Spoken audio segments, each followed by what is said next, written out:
habeen wanaagsan saaxiibayaal sida wadhantii meel kastoo dunida ka joogtaan fadlan hadday tahay daawashada kuwaris channel subscribe saaro si aad u noqoto markasta daawada ugu horeysha waxaan soo dhigno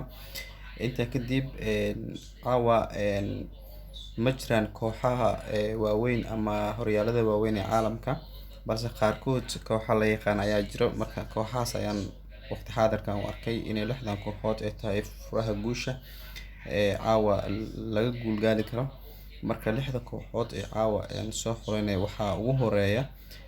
Arsenal iyo PSV Eindhoven oo ciyaaraya horyaalka UEFA Europe League marka Arsenal inkastoo caawa ay u badan tahay Arsenal inay badinayso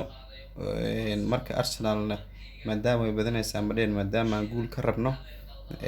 waxaan saaray double chance ayaa saaray sidoo kaleeto waxa ku soo xiga kooxda labaad ay noqonaysaa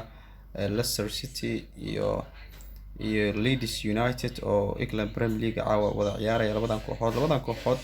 xaqiiqdii 2 gool ayaan horta ku soo xuranay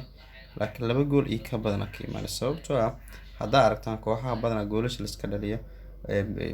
macna daafacyada ayaa furan Leicester City waa taqaanaa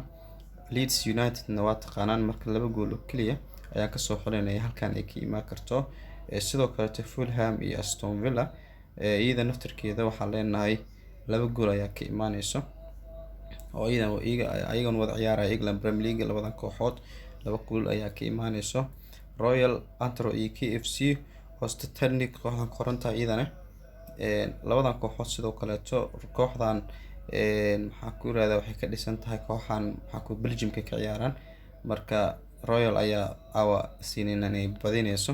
wayna badinaysaa sidoo kale Salty iyo Anderlecht sidoo kale labadan koox Belgium ka iyadana ka ciyaarta tani waxaa leenahay inkastoo 3 gool la sheegay ka badan ka imaan karto laakiin anaga 2 gool ay kaliya ayaa ka imaanayso ayaanu leenahay Barcelona waxa ugu dambeeyay Barcelona iyo Villarreal oo iyadana horyaalka Spanish Liga caawa wada ciyaaraya kulankan marka kulankan maadaama Barcelona ay badi karto marba si ay talaakiin waxaan ciyaar ay tahay 5 gool iyo ka yar ka imaanaysa leena under 5 gool marka waa u jeeda under hada aragtaan 4.5 waa 5 gool iyo ka yar ayaa ka imaanayso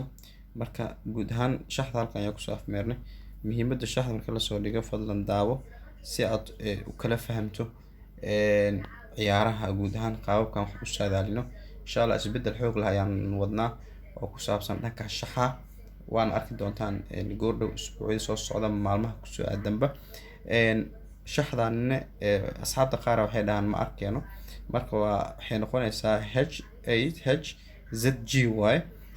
koodka waa mahadsantiin guuleed saaxiibayaal